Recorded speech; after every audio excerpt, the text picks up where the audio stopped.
Let's see here. Let's see here. Ant, death, and bio. The bio death ant? The bio death ant. Well, we got B.A.D. We could do B.A.D. The B.A.D. podcast. The bio ant of death. You do the B.A.D. podcast, yeah. The B.A.D. podcast. It's like, you guys are literally bad. Oh, go fuck yourself. Okay.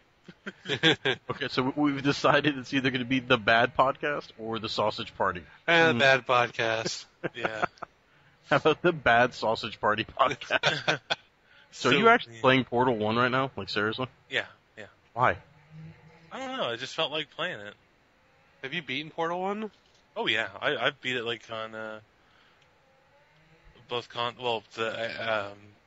I like how you're trying to say it all manly. Oh, yeah. Oh, yeah. Oh, yeah. It's a beast. It's a beast. But I still love the whole fact that the whole, like, oh, the cake is alive, the cake is alive. The fucking cake is not alive. Stop being a bitch. There was a cake at the end, actually. Yes, there was. It's like Did you guys see that the new DLC for the second one's supposed to be free? Yeah, it looks pretty cool, actually. Well, they say the first one will be free, actually. Yeah. So I can only assume that means that the follow-ups will not be. Yeah. With all that violent violent shooting and violent driving. So, Big Ant is currently playing, Shift 2, and I'm playing Portal 1, and BioMonkey is playing Bad Company 2. Yep. So, while we're doing this, I'll try not to curse. Yeah. God damn it! Now just rage. Just gonna rage. Now, BioMonkey streams pretty much daily on justin.tv/BioMonkey. Yep. You have a YouTube channel, which is it's just Big Ant, just youtube.com/Big Ant. No, it's SFX Big Ant. SFX Big Ant. Okay. Where I thought you had videos. I thought you had First and 10 or something like that, or something like 10 minutes a game or something like that reserved. Yeah, 10 minutes a game as well, but the one I primarily use is just the SFX Big Ant one, though. Yeah. There you can find some gameplay videos and some original content videos and hacking Homefront headset videos. Hacking Homefront. That's caused so much rage. I can't believe how many people that video upset. I mean, I really didn't make it to upset anyone. I just made it because I thought it'd be a funny video. You know? Oh, shit. Obviously, it's just not funny. I guess that's what it boils down to, really. Nobody was having that. They're like, that's not hacking. That's like hacking it into the garbage. Exactly. Well, no. What really upset people was how they really wanted that fucking headset. Yeah. Which makes no sense. I'm like, you people do realize this is a $6 headset on Amazon if you get it in white. You know, all of a sudden you paint it red and put the name of a horrible game on the side of it, and people were like, OMG, I want that. You know, horrible actually, game.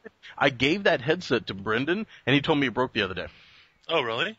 Yeah, like he's had it maybe 2 weeks now, and he said that the microphone still works, but the actual earphones themselves broke. So like he can't hear the game chat anymore. So they're completely pointless at this point because they didn't do game audio. They only did chat audio, and now he can't hear the chat in them. Only the microphone works now. It's like, how much more useless and pathetic can that headset possibly get?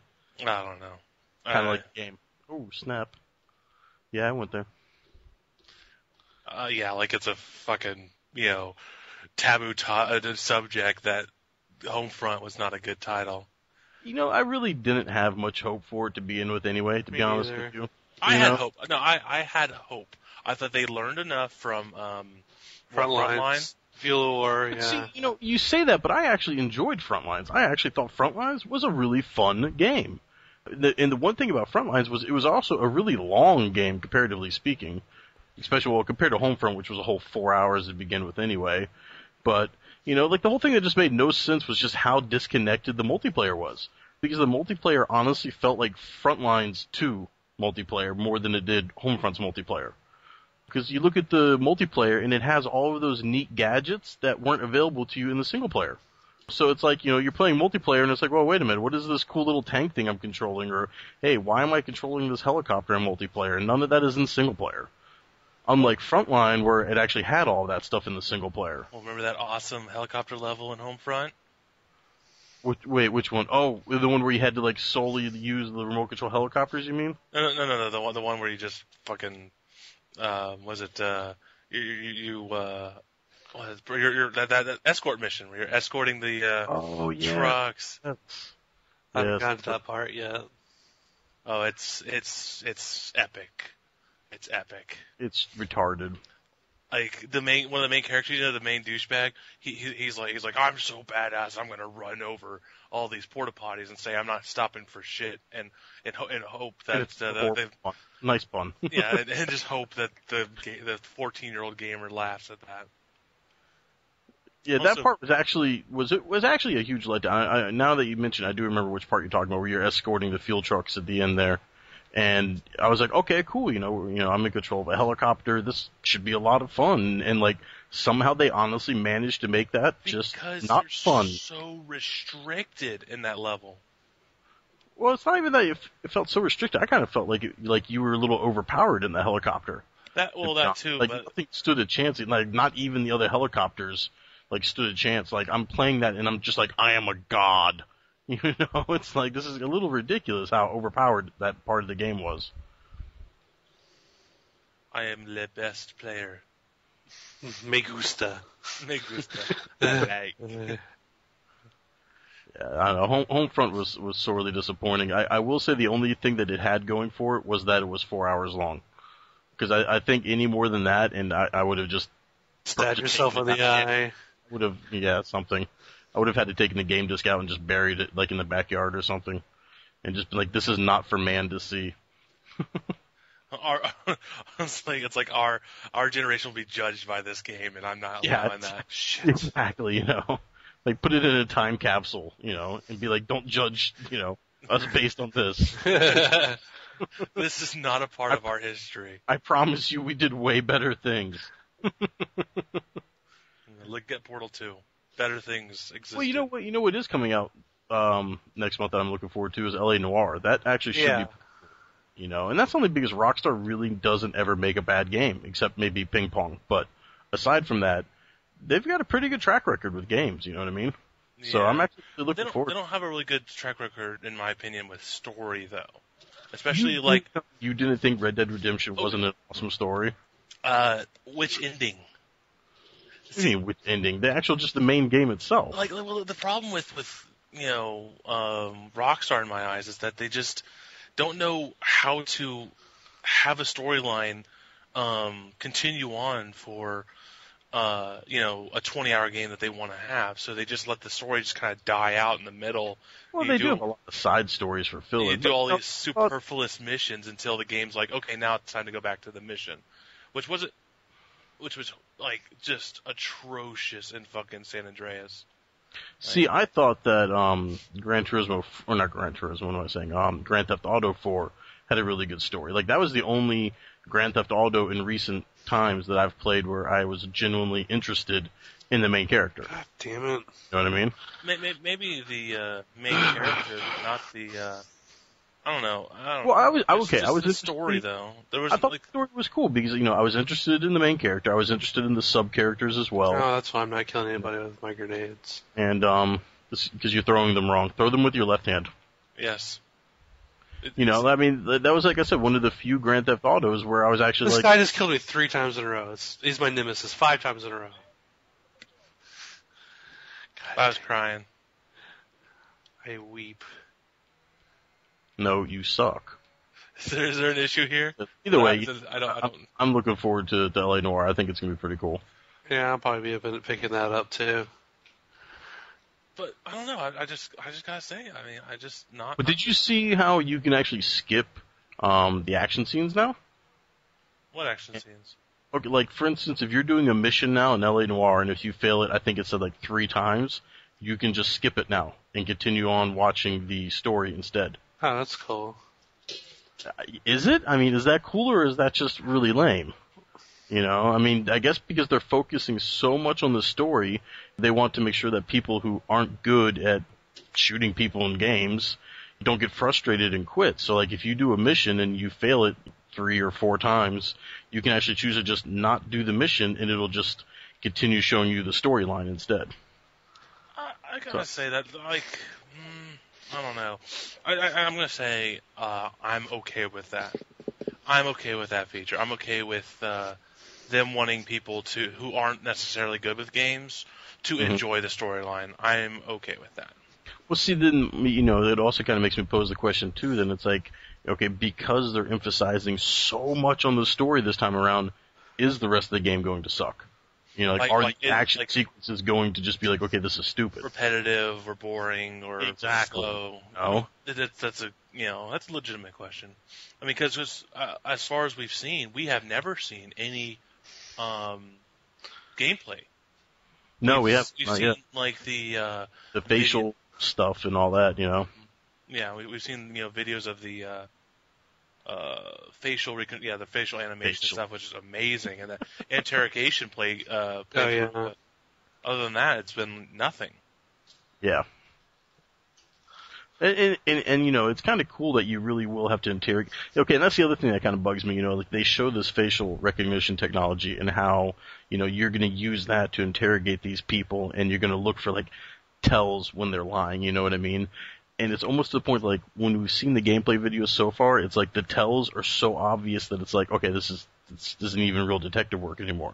It's like he flat out asks the guy a question, and the guy starts blinking and looks away, and it's like, oh, okay, it's obvious that you're fucking lying to me.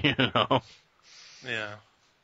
And also, there's an option to just like punch people in the face, like right there at the interrogation table. The main issue I have with L.A. Noire that I'm kind of worried about is the fact that they have so many different DLCs depending on where you get the game from. They did that same shit with Red Dead Redemption, and it's just getting out of control because they're not the only game that do that too. I mean, Mafia 2 did the same shit with Jimmy's Vendetta being only available on the PlayStation 3. Oh, yeah. Well, only available on PlayStation 3, and it's like, oh, come on, you know what I mean? No one even plays the PlayStation to begin with anyway, and they certainly ain't fucking playing it right now, that's for damn sure. So, I mean, it's like, yeah, that gets to be kind of annoying, actually. Yeah. I just kind of like, listen, I understand that they want to make people want to reserve the game. GameStop's the worst for that, because every time they do like a GameStop exclusive reserve thing, it's like 99% of the time that thing becomes available a week later as normal DLC anyway. The thing that, Biomonkey and I were talking about earlier was that, what was it, we were talking about how Portal 2 was just put on sale. Okay. For $40. $40. Yep. Yeah. Mm-hmm. It's like, okay, you know what? That tells me right there, GameStop, that tells me that I just shouldn't be reserving games. Well, not only that, it's not only GameStop that has it on sale, Kmart has it on sale for even more. Well, this week it's on sale for $35 at Kmart. It's $40 at GameStop. Now, the other thing, too, is, what was the game that just came out recently that did the same thing that pissed a lot of people off? What the hell was it? It was actually a rather shitty game. Come on, help me out here. Like the very next day it went on sale. What the hell was it? Like Majin and the Forsaken Kingdom? No. No, it was a big game, like a big game that everybody bought and kind of knew it was just going to be like a lackluster game, and then like the very next day it went on sale. Oh, come on, help me out here. It was just like a sequel or something the other day. And like they actually had to come out and apologize that it went on sale the next day. I remember. Like I even bought the damn game. What the hell was it? It was a sequel? Yeah. Have you played it already? Yeah. Like I swear it just came out like, a month ago or so, and then like the very next day it came out, they like threw it on sale for like $40 at a couple different places. And people were like, are you fucking kidding me? And like the company actually came out and apologized and said, we're sorry, don't let this fool you into thinking it's a bad game. Because everyone knew that the game was going to flop anyway, and then like we lost you, Amp. But no, what the hell was the game? Like it just came out, and like I said, it went on sale the very next day, and the company actually apologized for it going on sale, saying, oh, don't let this fool you into thinking that it's a bad game and stuff like that. And it really did give people that perception that oh, this game must be horrible if it's already on sale. You know what I mean? So the point I was trying to make anyway was, do you think people should think the same thing about Portal 2? I mean, a week later, the game is on sale for $40. Actually, $35 if you get the game. It's like, what does that say about the game? Like, is that Valve saying, we weren't happy with the current sales, please buy it? Or, I mean, what do you think? You know what I mean? To me, I think this is they don't care about pre-order anymore. They're trying to get rid of it. But Actually, Amazon is having... GameStop thrives on pre-orders. Well, it has to, because, I mean, otherwise what do they have? They have horribly overpriced used games otherwise. Yeah. You know? Well, those have been getting better. Yeah. I haven't seen it yet. You know, like I said, I wanted to buy Grid until I realized it's still a $20 used game. I'm like, how old is that game now? You still want $20 for it used? What was it? What's it called? I got Dirt 2 for what's it called? For $17.99 on GameFly. Well, here's the best thing. Like, I went out this past weekend, and the Best Buy by me, the manager, constantly gets rid of brand new games whenever they have overstock. Yeah. So I went to Best Buy. I bought Mind Jack for $20 brand new, and then I also bought Vanquish $20 brand new. And then I went to Walmart and got Rock Band 3 brand new for $20. So over the weekend, I bought Rock Band 3, Vanquish, and Mind Jack for $60. All brand new. So I was pretty happy with that deal. Well, the thing is that, you know what, if you pre-order a game, any retailer, let's just say, and in less than a month they do a sale on that game, I think you should be able to go to that store and say, I demand a refund for the amount of money that game's on sale now. Mm-hmm. You know, it's not fair. It's just not fair at all. Especially with games being $60 now. Mm-hmm. Which we all know now just isn't worth it. Yeah, exactly. Oh, I fully agree. Unless it's a look forward game like Battlefield 3 or something like that. People will be happy to pay $60 for that game. Oh, you know what? Actually, now that you bring that up, that's something that I want to talk about. I was going to make a video for that, but we could talk about it here, and maybe I'll make a video for it as well. I wanted to bring up the fact that EA no longer makes regular games. Okay, let's take a look at EA's most recent lineups. We've got Battlefield Bad Company 2, which is the limited edition. Yeah. There is no non-limited edition. Well, there's an Ultimate Edition now. Now, but when this game came out... limited edition, yeah. Let's look at Bulletstorm. Bulletstorm came out. It's the Epic Edition on Xbox.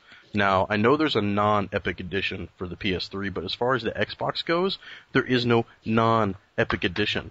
And then let's look at Crysis 2 here. Crysis 2 is the limited edition, and again, there is no non-limited Crysis 2 edition. Mass Effect 2, I believe, was limited edition because it came with the Cerberus network. The thing about the limited editions is that they all come with something extra because it's that whole.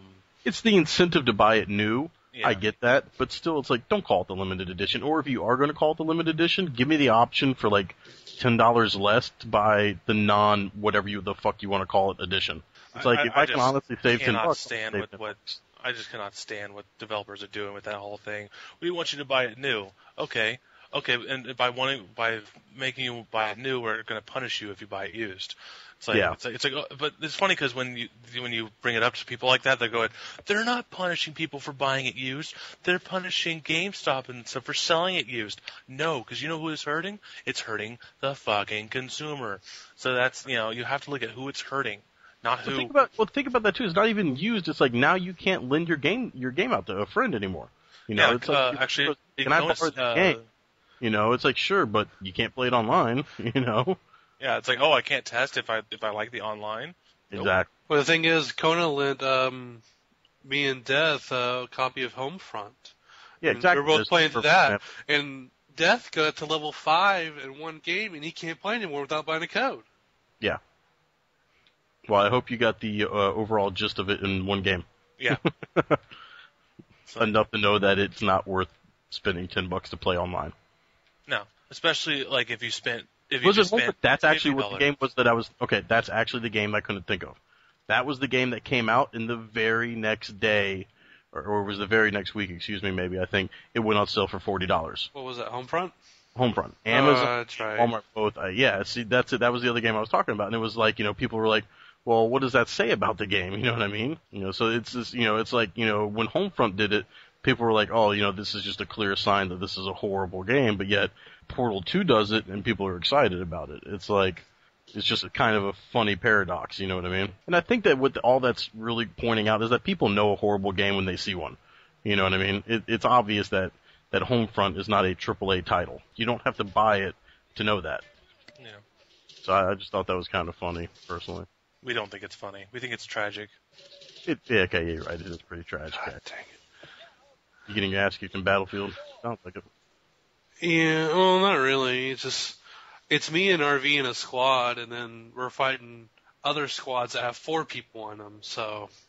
Well, fucking man up, dude. Bio can't man up. He's a monkey. Monkey up? Fling poo? I mean, I don't know what a monkey does to get himself motivated. Masturbates furiously. Yeah, that's pretty much it. It in just front looks... of a crowd. Masturbates furiously in front of a crowd like a boss. Yeah, just angry. Just gives you the most angriest look imaginable. That look pretty much just says, you can't stop me. Level 50 Bush Wookie for the loss. Yeah. I'm actually, what I really looking forward to is first-person shooters that stop with all the perk systems and, all the superfluous bullshit. Well, that's what made Call of Duty 4 so much fun, was it was, overall it was a pretty level playing field, no matter what level you were. Everyone had the same kill streaks. That's all there was to it, you know what I mean? Everyone had the same this, the same that. And that's what made it such a fun game, because, you're putting everyone on an almost even playing field and saying, here, may the best player win. Yeah. And it's kind of like nowadays, it's like, here, may the best person who picked the best perk loadout with the best this and the best that win. Good luck to everyone else. And that's what made Battlefield 1943 so much fun. 3 classes, and that was it. Everyone had the same shit, and that was it. That was all there was to it. And that's what made Battlefield 1943 a total blast to play, you know what I mean? Actually, I know what, I was just recently reading some reviews about Prejudice, and a lot of people say that game is a blast to play. See, the first one was a total snore fest.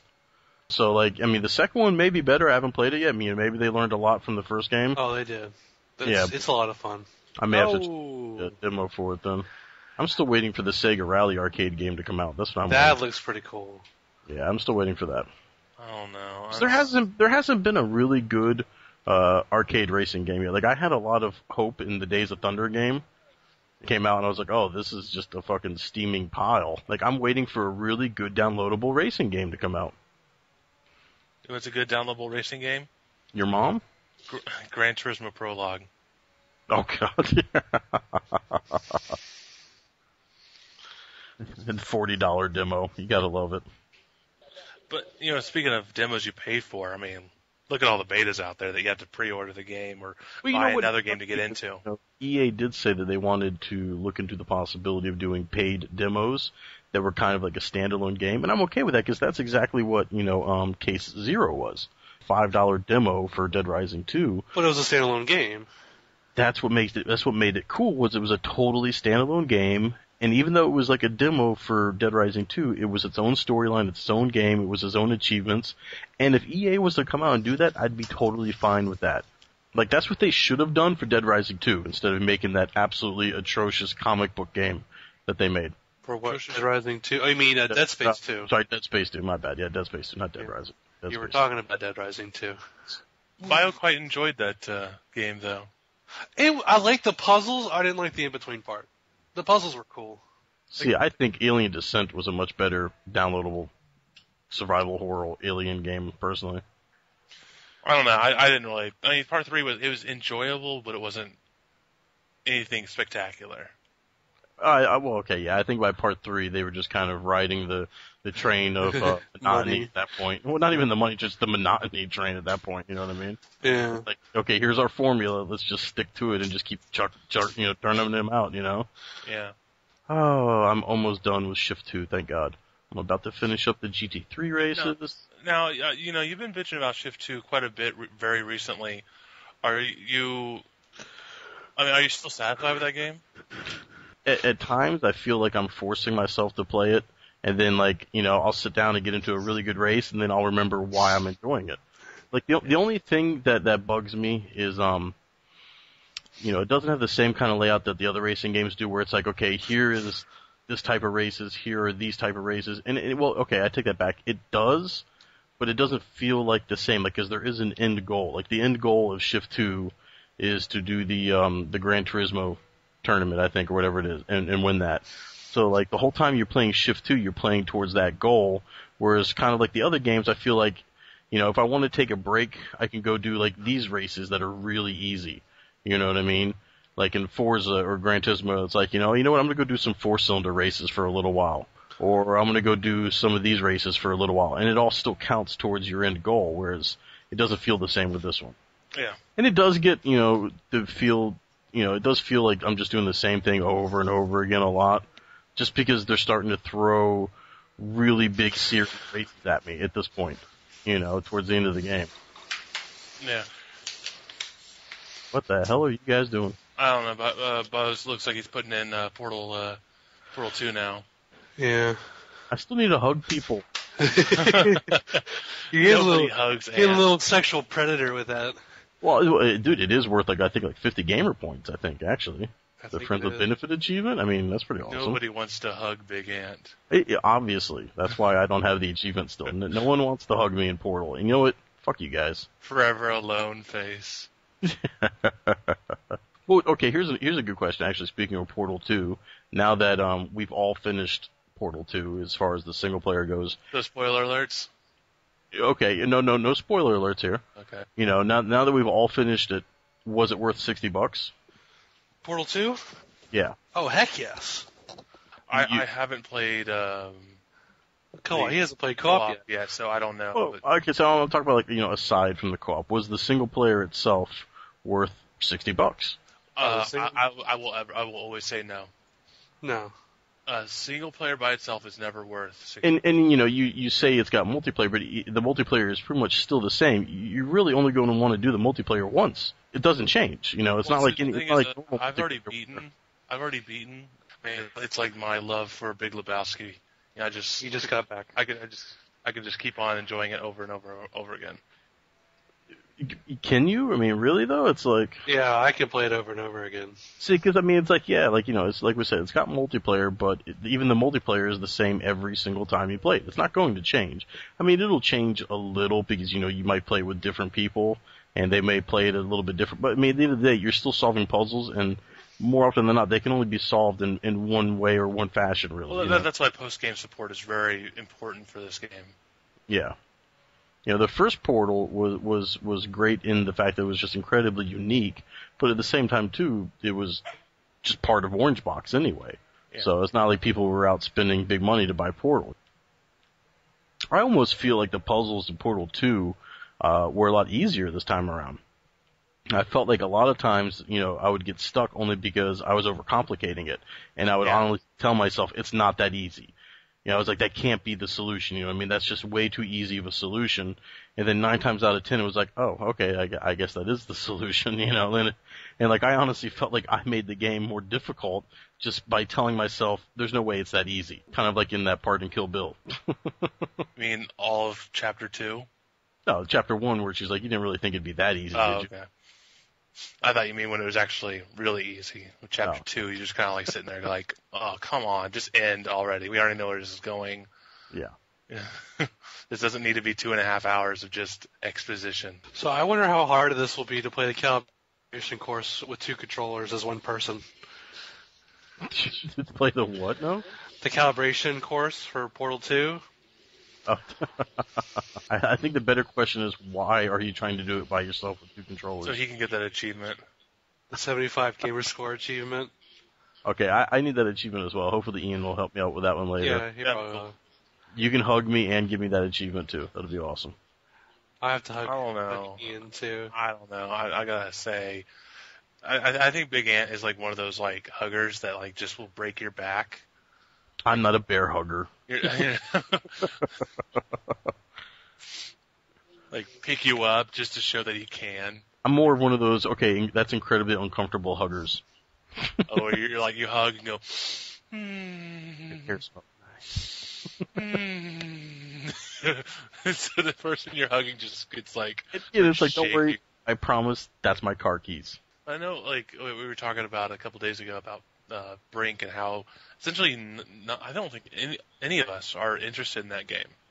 At all, to be honest. Like, and it's funny because when I say I'm not interested in Brink, people look at me funny, and it's like, I'm sorry, I'm just not, it's like, and I guess, like I said, a lot of it has to do with Bethesda's past track record when it comes to making shooting games. Oh, yeah. You can't really say Fallout is a shooting game. They've done a good job with Fallout, even though I don't really care for Fallout. I gotta admit, it is good for what it is.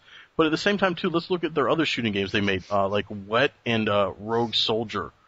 Rogue Warrior is the best game Warrior. of all time. I'm sorry, that game was so fucking horrible, dude.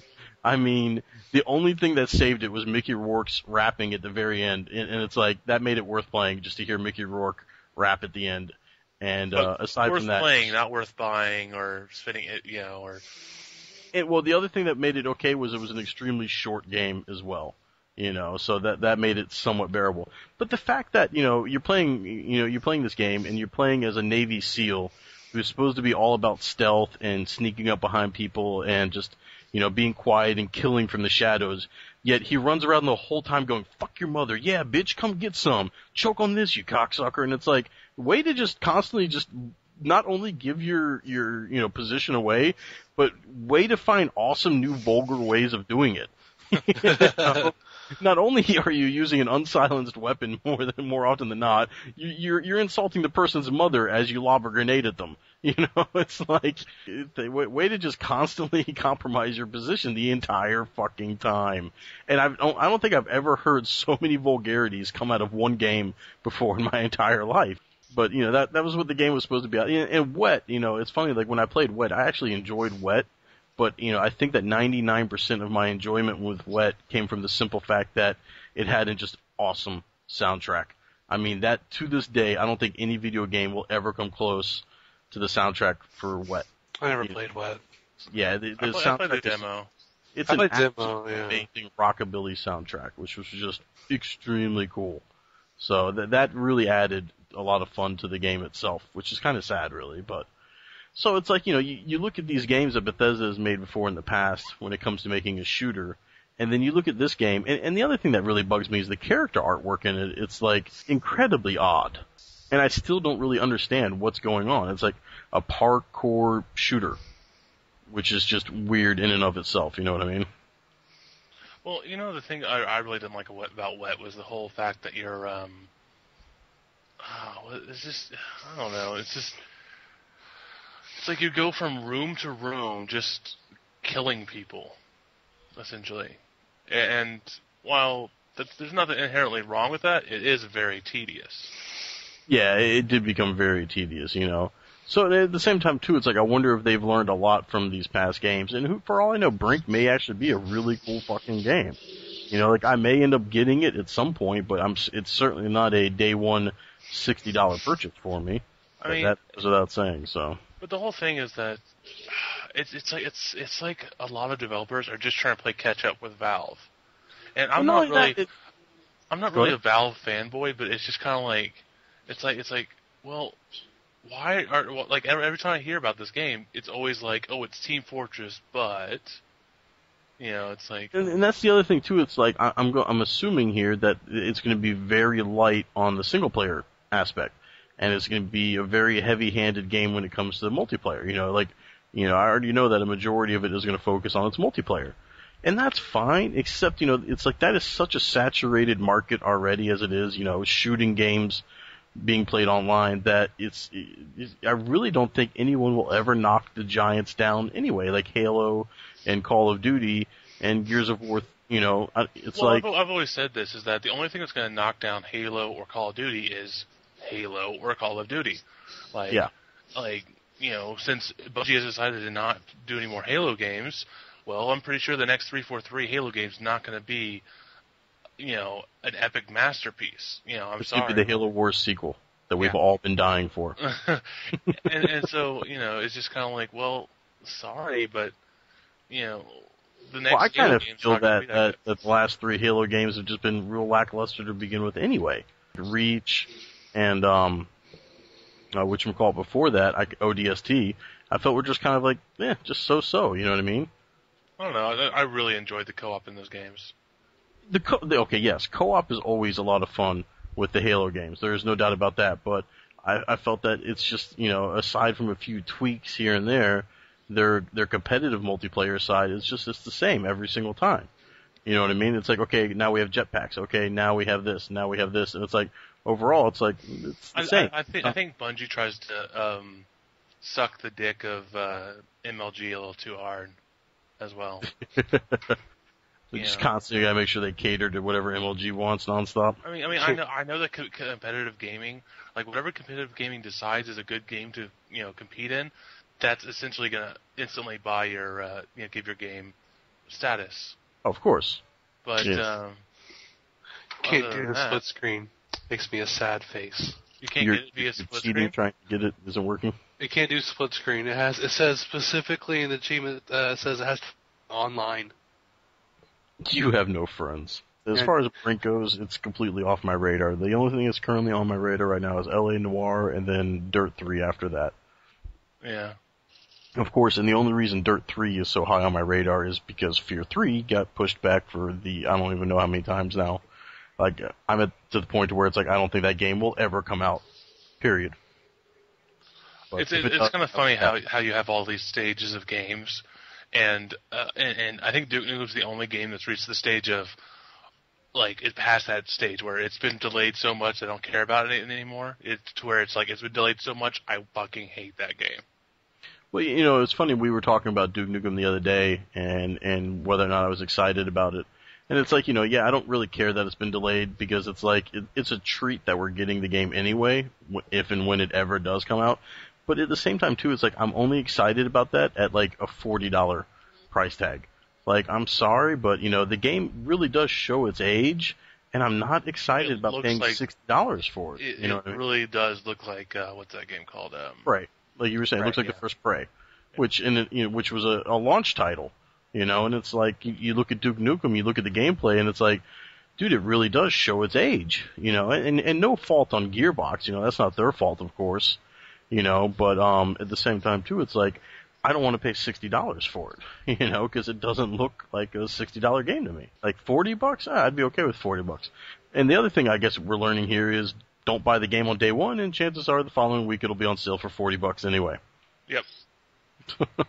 That just seems to be something that we should learn now. It's just kind of like, well, I guess. So, I think I've got it reserved on Amazon, and it's funny, you bring up GameStop and shit. Like, I don't buy games from GameStop anymore. I buy all of my games exclusively from Amazon anymore, only because they constantly give me money back. It's like, that's cute that GameStop wants to give me, like, the download code for, like, or the roll cages for the bots. Okay, Amazon wants to give me $20. It's like, which one do I like more? Do I like the little roll cages for my robots in the game, or do I like $20 back in my pocket? That question depends on if you think roll cages are worth $20. And the answer to that would be no. Not at all. I got the game from GameStop, and really I was mad because it's like, I should have just gotten it from Amazon, because Amazon was giving $20 back on it. So, I've got Fear 3 reserved, that's giving me $20 back. L.A. Noire is giving me $10 back. Dirt 3 is giving me $10 back, and it's like, that's $40 back right there just for buying, games, and whereas GameStop will just be like, nope, those are all $60 a piece, no money back, but here's your download code for the fucking whatever the fuck. Yeah. And Amazon gives download codes for pretty much the same stuff anyway. So yeah, like I said, Dirt 3 is higher on my radar than it would normally be, only because Fear 3 has just been pushed back yet again. Nowhere to be found. It's got a June release date now, and it's like, come on, you're killing me. Yeah, every time I think of games where like all of a sudden it's just kind of like, oh well it'll be released on June 17th. Okay, well now it's just gonna be released in June. Okay. Now it's just going to be released sometime in summer. Like, it always reminds me of, what's it called? True Fantasy Live Online.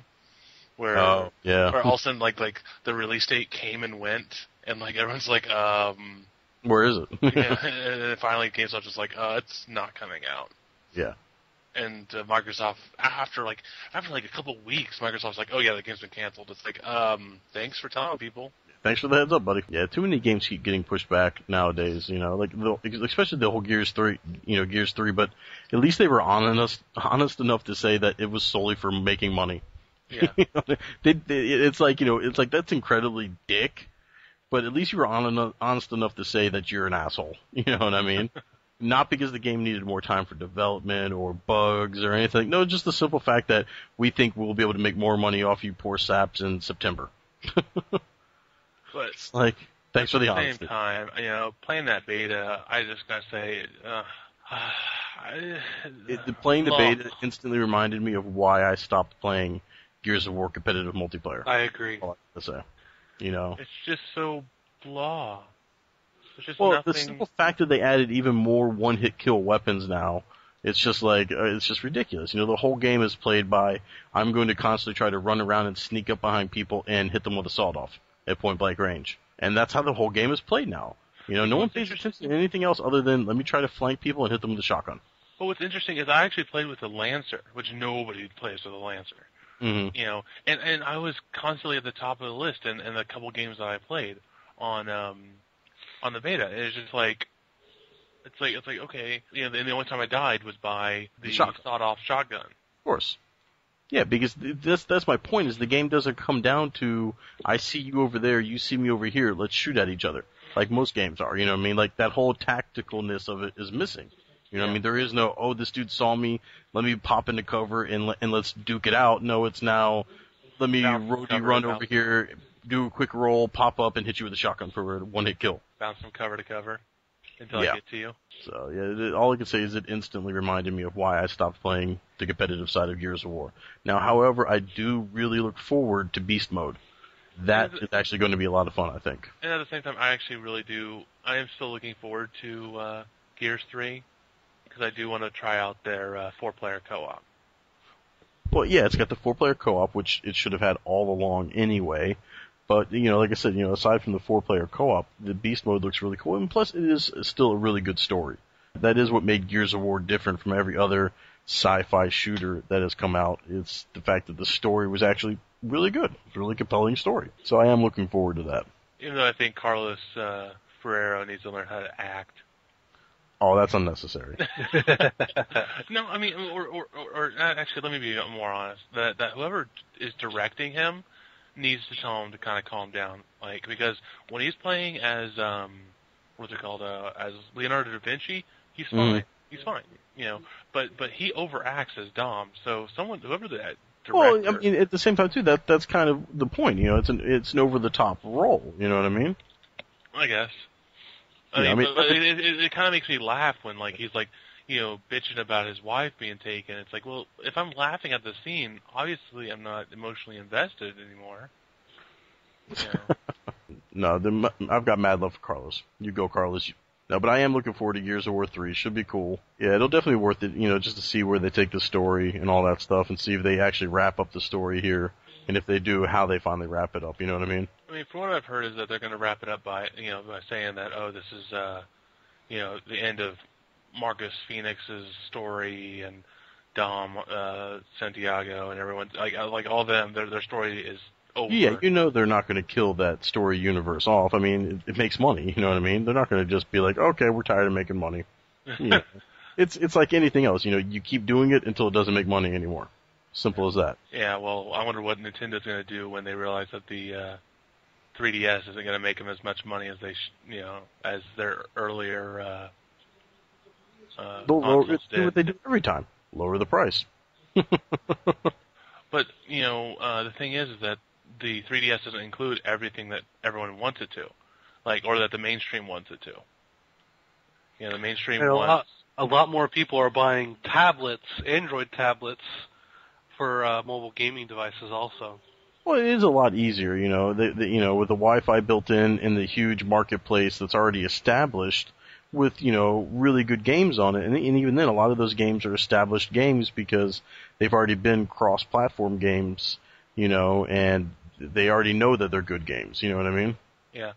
But the thing is that the NGP is going to, I don't really like Sony products, but, it really shows that Sony knows what they're fucking doing. But but in what sense? 'Cause don't forget, you could consider the Sony PSP Go a total fucking failure. Oh yeah. So it's like they don't really have the handheld market down. Like they used to in the day. But like, the NGP is going in the right direction. They have access to the Android marketplace. They're gonna have PlayStation 1 games on the Android marketplace once that comes out. They're gonna have. I mean, it's just gonna be nothing but insane. Access to everything. mm-hmm. And so I think that, finally Sony has figured out what they need to do with a handheld. Of course, it took, Apple to kind of show them what they needed to do. Yeah. I think it's what my whole issue with Apple is that they always tell their consumers what they want. Like, oh, you want the iPad? No, I actually want a true tablet running off the Leopard operating system. But a lot of the, even though we were hoping for tablet with Leopard operating system, fuck out of me. Where Nintendo, they're saying, oh, this is what you want, and now their fans are saying, actually, that's not what we want. Yeah. And I think it's kind of scaring them. They're like, oh shit, Well, I kind of think that was the whole, that's how the 3DS came about anyway, was I think Nintendo just kind of said, we're doing this whether you want it or not. Yeah. And look at how quickly it came out after the last DS came out. What was it? Whatever the large one was called. I can't keep up with them anymore. Just XL. Yeah, and it's like, the XL came out, and then don't forget, we already had leaked information about the 3DS, a month after? Yeah. Yeah. That's the bullshit that we usually talk about, games and shit. Now, we didn't trash talk as much as we thought we would. No, I think it's because we did a lot of trash talking last night when we weren't recording, like idiots, really. Which is usually the case. We usually do our best conversations when we're not recording anything, but, we're going to make a conscious effort to fix that going forward. So hopefully going forward you can hear more of our normal ranting and ravings in all of their glory. That we didn't really rant and rave too much tonight. Sorry about that. But I assure you that we are all opinionated assholes here. Of course. Big Ant's the biggest. Yeah, I am the biggest asshole of them all. There's no doubt about that. And we'll pick it up again next week. All right, sounds good. Yeah, thanks for listening, everybody. I can't stop talking to Big Ant now.